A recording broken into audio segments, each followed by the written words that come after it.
Chicago's landmark Montgomery Ward building is a monument to retailing days gone by.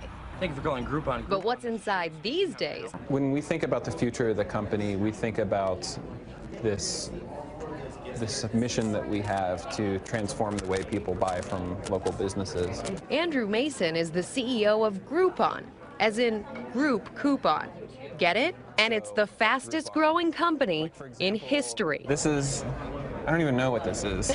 If you would just break down for me, how does Groupon work for the people who've just not heard about it yet? So it's very simple. You sign up for Groupon, and every morning you get an email that features a great local business. It could be a restaurant, it could be theater, it could be a sporting event, it could be a spa, or it could be a haircut or something. 50% off, 60, 70% off or more. Seems like a simple idea, but it took Mason to bring it to life 2 years ago at the then tender age of 28. So far, Groupon sold more than 25 million of these discounted coupons, and analysts say revenue could hit $1 billion by next year.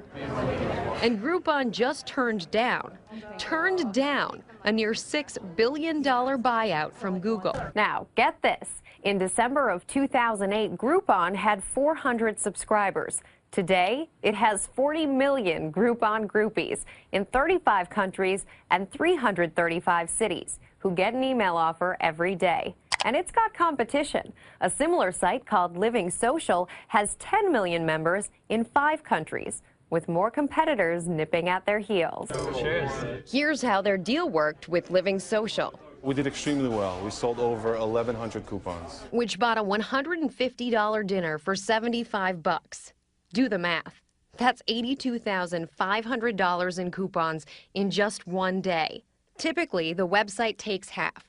The business walks away with the other half. I've even seen it in my office, walking down the hall. Linda Abraham of ComScore keeps tabs on consumer online traffic. She says the sites are the perfect marriage of social networking and local businesses. Well, it's becoming a social activity. It's a social activity, exactly, and I think it combines the social, good deal, and the local, and I think those 3 things really make it. The point is that merchants can get customers in the door in a big way. Well, I think a big part of it is about trial, and if you talk to some of the local retailers, I think that's what they will tell you, that it's really hard for a local store to get 600, 700, 800 new people coming to a restaurant, for example, in a given time period. I love the length on you. Ricardo Rojas picked up 600 new customers at his small Manhattan salon. So the minute the Living Social deal goes up, is that the minute the phone started to ring? The minute that it started the phone ringing. Yeah, non-stop, absolutely. Jennifer Heathcote called in for a hair straightening. What are you getting today? Okay, I'm getting the keratin treatment, and it's usually $500, and I got it for $150. Let's talk about the kind of money that you think you made as a result of Living Social. Again, I think it's not about the amount of money that you make. It's actually it's about the client that you meet and then the client that you can keep. More customers in a day than they might get in a month. Over at Living Social, CEO Tim O'Shaughnessy says it's not just about short-term profits. It's about marketing. How do you get retailers to agree to offer their goods and services for 50, even 70% off the price that they would charge a normal consumer walking in the front door? Well, if you think about it, it's really a new advertising method for them that's very, very trackable. So if they were to go and buy ads, whether it's in the Yellow Pages or a newspaper or even on... I don't know anyone who's reading the Yellow Pages or the newspaper right now for an ad. Well, there you go. They're lowering their prices, but they're also taking their marketing budgets to zero. Living Social, by the way, just got a $175 million investment from Amazon. I'm so addicted. And probably wishes all its customers were like O'Shaughnessy himself. I have a weekend getaway that I will take my wife on. I actually just bought my Christmas tree at Santa's Forest, which I'll pick up for this week. $45. Yeah. What was the original price on that? Oh, it probably around 85 or so. Not bad. There's a discount. So what's the future of these sites? Linda Abraham of ComScore sees virtually unlimited potential. Right now it's really consumery. Does it get to a business place where companies are all of a sudden using services like this, where healthcare is this way, where education is this way, where housing, cars, you name it? Well, I think that probably most companies in America are thinking about it as we speak. The power of group buying. Exactly, exactly. This is a model that you can't ignore. So you see something bigger than what's already happening right now? Yeah, we really think we've just scratched the surface. Crystal Nails, this is Jessica. I had an 11 o'clock appointment and it's 11:30. Like, I'll put you down.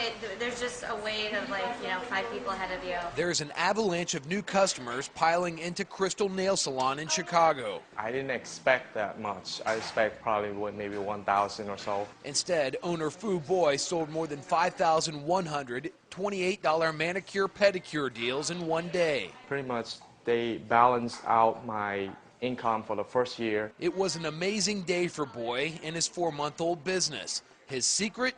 Advertising with Groupon.com, a website that gives individuals group buying power with small businesses. The deal was such a great success that it overwhelmed Boy's business and customer patience. I think at some point, sometimes maybe the companies have to realize when they're getting overbooked and consider that as well. I have tried to accommodate everyone. I try to fit everyone in by the schedule, not try to say yes or take everyone in at once. I just have to say no to some clients. CEO Andrew Mason created Groupon in November of 2008, and the growing success of the company has created an unimaginable problem in a struggling economy. What do you do when you have too many customers?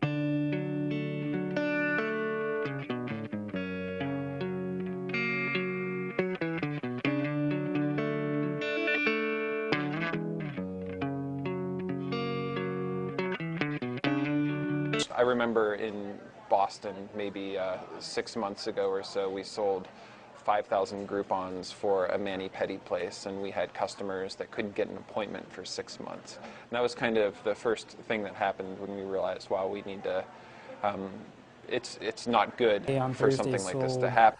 2,873 Groupons, which far exceeded our expectations. Yogi has been open for about 2 years. The restaurant is owned by 5 friends that we met in college. For every $20 you spend, you're gonna get a $50 worth of Groupon. Let's Dish is the region's leader in the meal assembly business. Busy customers come to our store to stock up on fresh, convenient meals that they can put in their freezer. We've been recognized as Product of the Year. We've been Best of Washington in a lot of categories. It was $79 for a $136 Groupon. People know Butter Lane for a couple of things. We have a couple of really important points of difference from other cupcake companies. We use only organic dairy. It's locally sourced from farm co-ops in New Jersey and upstate New York. We have a half dozen that we sell for $16. With the Groupon, you could come in and get a half dozen for $8. Spring Restaurant is primarily known for its seafood, obviously the service, just being in a friendly kind of fun neighborhood. The award we're most proud of is our James Beard Award, which Chef Sean McLean won Best Chef Midwest. Spring offered $35 for $75 Groupon. We did, a lot of things, but small things like flyers and online, like city search, for example. The return on investment on that is very, very low. We've tried radio and TV. For as far as a one-day return on investment, getting new customers into the store, we've never had anything like Groupon. We didn't have to write a check. We didn't have to lay out any money. We didn't have to buy anything from them.